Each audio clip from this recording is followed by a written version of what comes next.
Hi everyone. This is my first time speaking after a week being here on a silent retreat in southern Germany in the countryside. And as I'm speaking right now, it feels like a very fresh and new experience to hear myself speaking because I haven't been speaking anything at all for the past 6 days, I believe. And I really feel that this time in silence has been a really beautiful purification and deepening and opening. And it's my first time that I've done a silent retreat, actually. I had never done like an actual official silent retreat before, but I do spend a lot of time in silence usually myself. And as you can see, I'm feeling so much love and so much joy and so much light and so much bliss and so much oneness and harmony and unity within myself that it's overflowing like a water fountain within me, and it just really wants to be shared.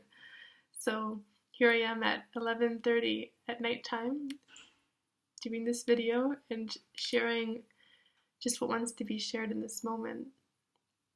And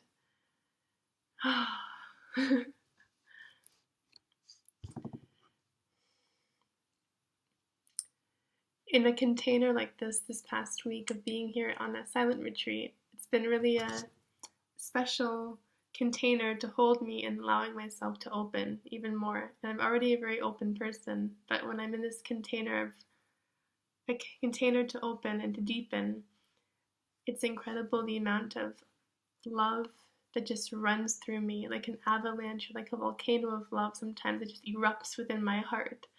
And in these moments when I'm going into these states of love and joy and jubilation and ecstatic states, there's nothing more that this love wants to do than to share itself. It's like from this fullness of this overflow within myself, it just wants to share itself. And the most challenging thing that's been happening for me this week in silence has been not being able to speak or to share or to hug people and express this love that I feel.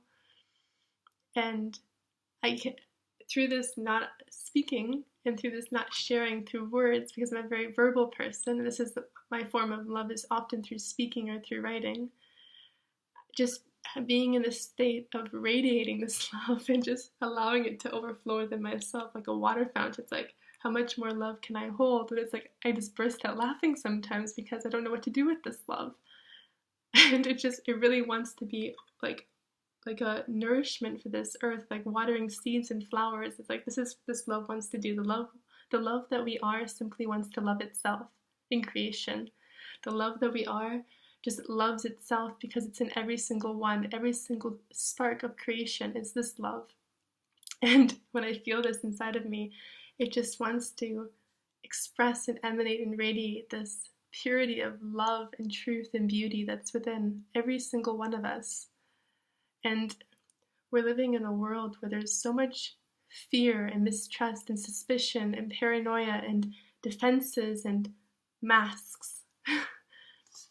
Yet, can we allow ourselves to be open and pure and authentic just as we are, knowing that we are perfect just as we are?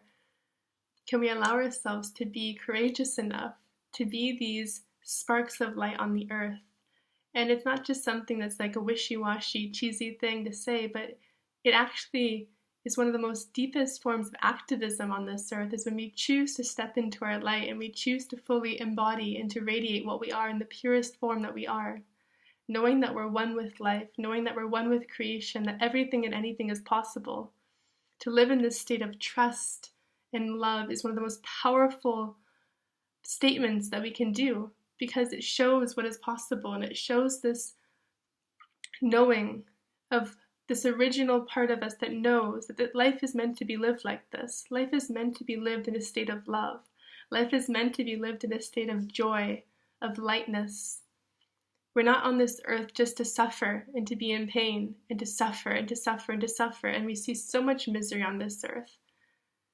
And I know for myself, I made a conscious decision when I was in high school that I promised myself in this lifetime that I will choose to be happy. I will choose to live in my light. I will choose to live in joy, appreciation, and gratitude for this gift of being alive.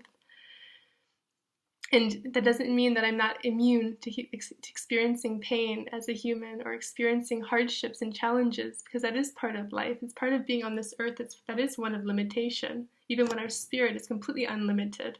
So it's this dynamic of being here and playing with reality in a way of having this human experience of contraction and limitation, but also knowing that expansion and unlimited potential is also possible, because that is where we come from. That is what we are in essence.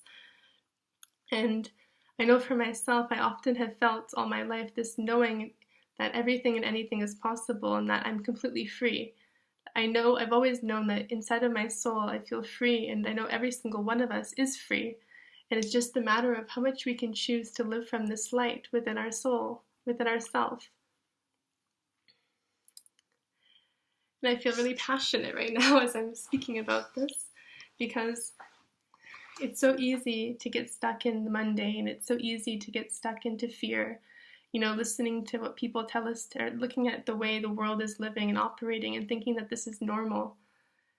But in reality, we have to come back to the truth, and we have to be able to connect to the most deepest, innermost core of our being, and to remember what is true, and to listen to the truth within, to remember why we're here, to know what we're here to do, to know what our gifts are.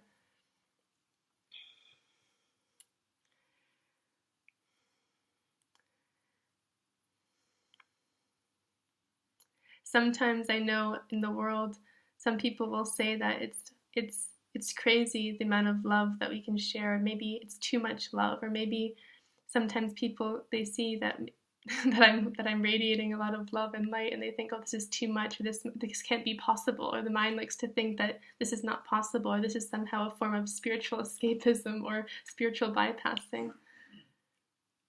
But in reality, when you're rooted with your soul and you're rooted in your spirit, this is the essential nature of what we are. Our essential nature is one with the light, is one with God, is one with love, is at the heart of humanity.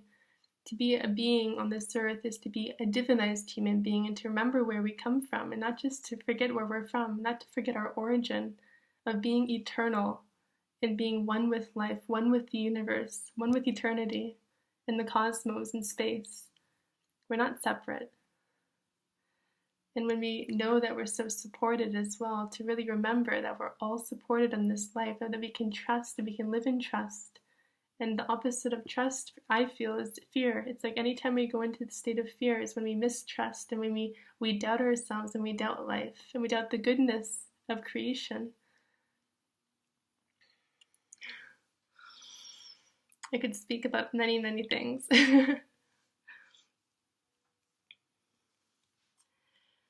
I just feel so much love inside of my heart, and it really wants to speak to you today, and just to remind you of the love that you are. And in case nobody told you, in case nobody told you today in your day, I just want to remind you that you are so loved beyond measure, and you are so beautiful just to you being who you are. And thank you for being on this earth at this time. Thank you for sharing your gifts with the world and speaking your truth and doing your part of your mission of whatever you're meant to do on this earth. Thank you for living in trust instead of fear. And please never forget how supported you are. So supported. I love you so much. And I send you much waves of grace and blessings to your day or night whenever you receive this.